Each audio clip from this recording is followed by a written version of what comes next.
I never thought life could change so much in such a short time. My name is Emily, and since early on, I decided I never wanted to have kids, and that's always been clear to me. From a young age, I heard stories about how motherhood could be challenging and how many women felt trapped after having children. By the time I was 18, I knew being a mom wasn't part of my plans. I decided to save up for a tubal ligation and started preparing for it. I did a lot of research online, talked to women who didn't regret their decisions, and by the time I was 25, I was ready to move forward with my choice. I managed to save up the necessary money and scheduled the surgery at a private clinic in Chicago. On the day of the surgery, my friend Emily insisted on accompanying me. "Are you nervous?" she asked as we waited in the clinic's waiting room. "A little," I admitted, looking around. "But I'm determined. I don't want to have kids, and this is the best option for me."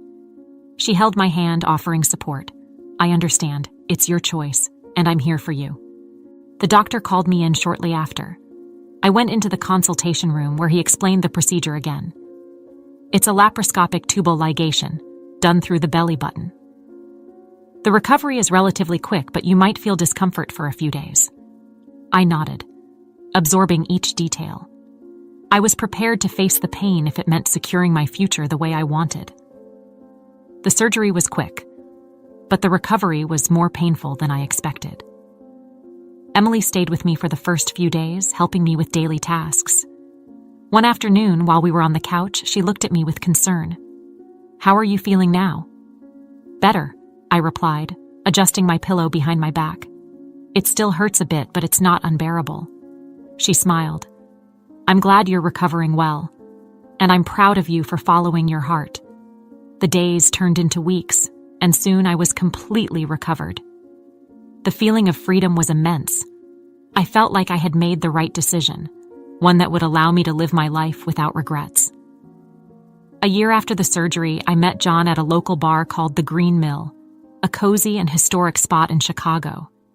He was tall, with brown hair and green eyes that seemed to sparkle whenever he smiled. I remember our first conversation well. "Hi, I'm John. Can I get you a drink?" "I'm Emily. I'll have a gin and tonic, please." We spent the whole night talking about our lives, ambitions, and even our fears. He was funny and attentive, and I felt incredibly comfortable by his side. After that night, we started meeting regularly. Each encounter was better than the last. "You're really amazing, Emily. I love spending time with you." "I love you too, John. You make me feel special." 5 months passed, and our relationship became serious. John was a caring and dedicated man. He made me laugh and made me feel safe by his side. We were happy and in love, and we started talking about our future together. "Have you thought about marriage?" John asked one night as we were dining at an Italian restaurant. "Yes, I have," I admitted. "But I never imagined being a mom, you know? I had a tubal ligation last year because I didn't want to have kids." John looked surprised, but he accepted my explanation. "That's something important to you, and I respect your decision." As our relationship progressed, I started feeling some twinges in my lower abdomen, followed by intense cramps. I didn't pay much attention at first, thinking it might be something temporary. After all, I was healthy and taking good care of myself. However, the pains persisted. "I've been feeling a lot of pain in my stomach," I confessed to John one night. "I don't know what it could be." "You should see a doctor, Emily." "This doesn't seem normal," he suggested, his voice filled with concern. Seeking professional help was something I had been avoiding due to the tubal ligation. I ended up talking to Kathy, my friend's mother, who is a nurse. "Kathy, I'm having a lot of stomach pain. Can you help me?" She gave me some medication, but the pains didn't stop. I consulted another person who wasn't a doctor, but their recommendations didn't help. The situation was leaving me more and more frustrated. "I don't know what to do, Emily," my friend said when I complained to her. "Maybe you need a professional opinion." "I know it's hard, but your health is more important." I knew she was right. Something was wrong, and I needed to find out what it was. So I decided to see a doctor. I made an appointment and prepared myself to face the truth, whatever it might be. In the waiting room, my hands were cold and sweaty. John was by my side, holding my hand firmly. "We're in this together, Emily. No matter what happens." I entered the consultation room and explained the situation to the doctor. He asked some questions and asked me to do some tests. When I got home, I felt a mix of relief and apprehension. Finally, I was seeking help, but I was afraid of what I might discover. 2 months passed and my period didn't come. On top of that, I started feeling very nauseous. I decided to take a pregnancy test, even though I didn't believe I could be pregnant. When the test came back positive, I was in shock. How was this possible? I had had a 2-ball ligation exactly to avoid this. "It can't be true," I whispered to myself. "I need to get an ultrasound to be sure." John was equally shocked by the news. Before we decided to live together, I had told him about the tubal ligation and that it was impossible for me to get pregnant. "Emily, how is this possible?" "You told me you couldn't get pregnant," John said, confused and concerned. "I know, John. I don't understand either. We need to go to the doctor to find out what's going on." A week later, I went to the hospital for the ultrasound. The doctor, after performing the exam, was surprised to see that I was 5 weeks pregnant. The tubal ligation had failed. I was incredulous, but at the same time, an unexpected happiness took over me. "Emily, you're 5 weeks pregnant." "It seems the tubal ligation failed," the doctor said, looking at the ultrasound screen. I couldn't believe what I was hearing. I was about to face one of the biggest twists of my life, and deep down, I knew that everything would change from that moment on. The doctor confirmed my pregnancy, and I sat in the exam room trying to process everything. John was by my side, his face a mix of shock and confusion. We left the consultation room in silence, and it wasn't until we were in the car that he finally spoke up. "Emily, how is this possible? I thought you had a tubal ligation. This shouldn't happen. I don't understand either, John. I had the surgery exactly to avoid this. I'm just as confused as you are." He shook his head, his eyes filled with doubt. Could the surgery have failed? Or... He hesitated, unable to complete the sentence. "Or could I be lying to you?" I asked, my voice trembling. "John, I would never lie to you. I love you. I've never had another man since we started dating." He looked at me, the pain evident in his eyes. "I need some time to process this, Emily. It's not that I don't trust you, but this is a big shock." I understood. He needed time, but it hurt to see him like that, full of doubts and fears. I went home and lay in bed, holding my stomach and trying to understand how this could have happened. I was pregnant, something that I never imagined would be possible. I told my best friend Emily the next day. She found me at a cafe and was stunned when I told her everything. "You're kidding. Pregnant? How is this possible after the tubal ligation?" "I don't know, Emily. The doctor said the tubal ligation failed. I don't know what to do." Emily looked at me with compassion.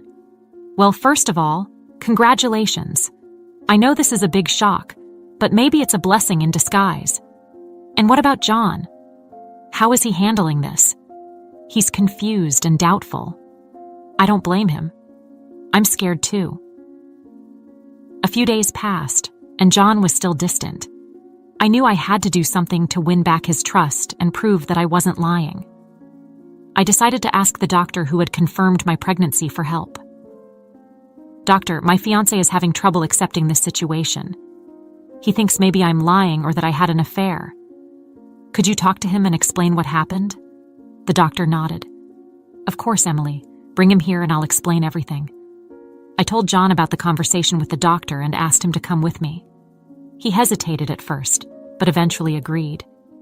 In the consultation room, the doctor explained in detail how the tubal ligation could fail, although it was rare. John listened attentively, his face relaxing as the doctor spoke. "So this is really possible. She's not lying." "Yes, it's possible," the doctor said. "And it's not her fault. Sometimes nature finds a way." We left the consultation room and I saw a change in John's eyes. He seemed more calm, more secure. When we got home, he pulled me into a tight hug. "I'm sorry for doubting you, Emily. I was so scared and confused, but now I understand. We'll get through this together. The days that followed were a mix of fear and excitement. We were adapting to the idea of being parents. I started taking better care of myself, eating well and doing light exercises. John was by my side at every medical appointment, holding my hand and offering support. "Do you think we're ready for this?" he asked one night as we were lying in bed. "I don't know, John. But I believe that no one is really ready. We'll learn together." He smiled and kissed my forehead. "We'll be good parents, Emily. I know that." The belly started to grow, and with it, our expectation and joy. Every ultrasound was a moment of discovery. When we heard our baby's heartbeat for the first time, John cried. I had never seen him so emotional. "We're really doing this," he said, his voice choked with emotion. "We're going to have a baby. Yes, John, we're going to have a baby. And no matter how we got here, I'm happy that this is happening." Pregnancy brought many challenges, but it also strengthened our relationship. We became more united, more understanding, and more in love. And although the journey was just beginning, I knew that with John by my side, I could face anything. In that moment, as I felt our baby moving inside me, I realized that life is full of surprises and twists. And sometimes, what we fear most can become the greatest blessing of all. The news that I was pregnant was a shock to everyone, especially my family. When my mother found out, she was incredulous and worried. "Emily, how is this possible? You had a 2-ball ligation. What happened?" I explained everything, from the stomach pains to the confirmation of the surgery failure. She hugged me tightly and said with tears in her eyes that everything would be okay. "We're here to support you, no matter what happens," she said. My best friend Emily was a pillar of strength throughout this journey. She helped me deal with the moments of anxiety and fear. One afternoon, while we were having tea in the living room, she looked at me with a serious expression. "Emily, how are you really feeling about all this? I know it's a big shock and you have every right to be scared." I took a deep breath, feeling the weight of emotions. "I'm scared, Emily. I never thought I'd go through this. But at the same time, I feel an unexpected joy. It's confusing." She held my hand and smiled. "You're strong. And you have every right to feel this way. You don't have to go through this alone." The months passed, and my belly started to grow. John and I prepared for the arrival of our baby. We bought clothes, set up the crib, and painted the nursery a soft blue. Every small detail was a celebration of our new journey. One day, while we were setting up the nursery, John stopped and looked at me, his face reflecting a mix of emotion and anxiety. "Emily, do you think we're ready for this? Being parents is a big responsibility." I smiled, putting a hand on my belly. "John, I think no one is really ready. But I know we'll learn together, and we'll do our best." He approached me and hugged me. "I'm so happy we're doing this together."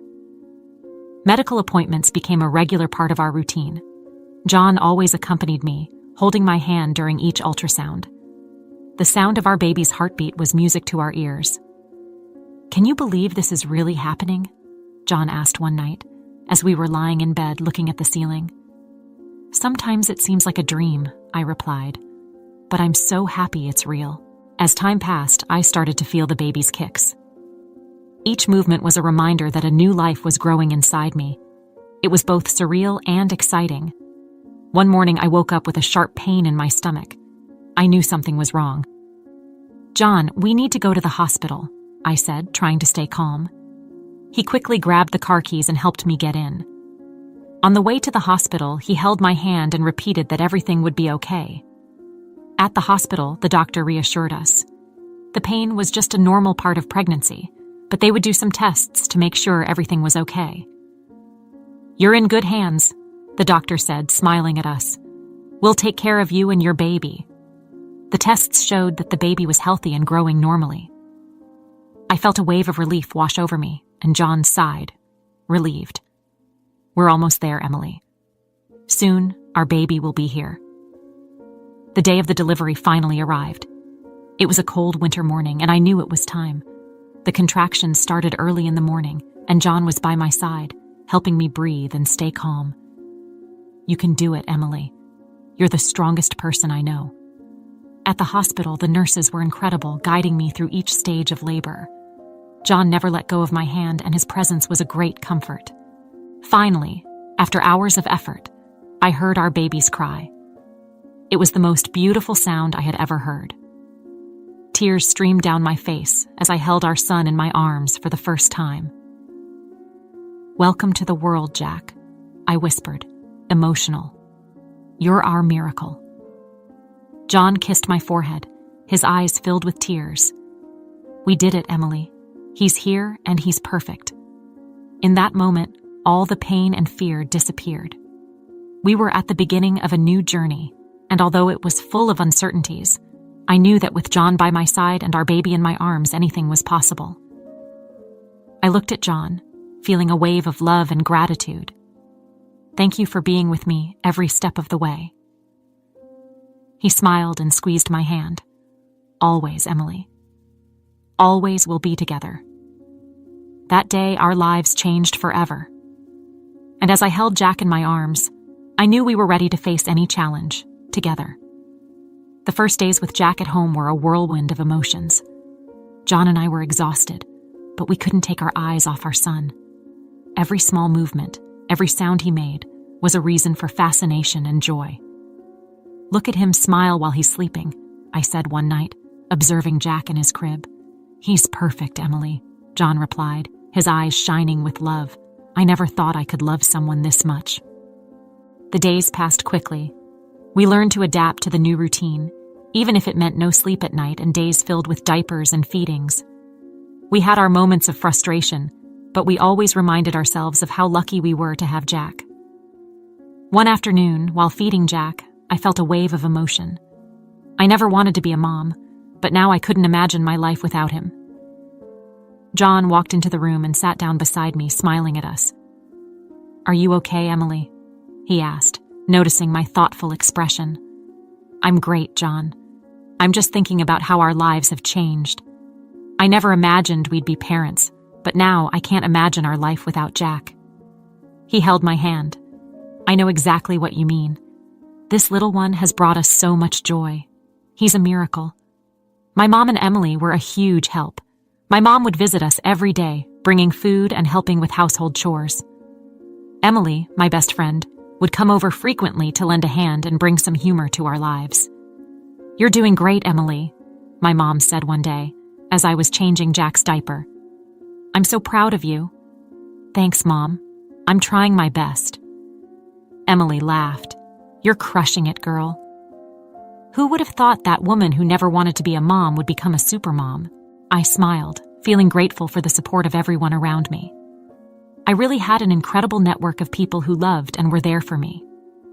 One day, while John was at work, I started feeling a sharp pain in my stomach again. The pain was familiar and terrifying. I called my mom, asking her to come over immediately. "Mom, I'm in pain again. Can you come help me?"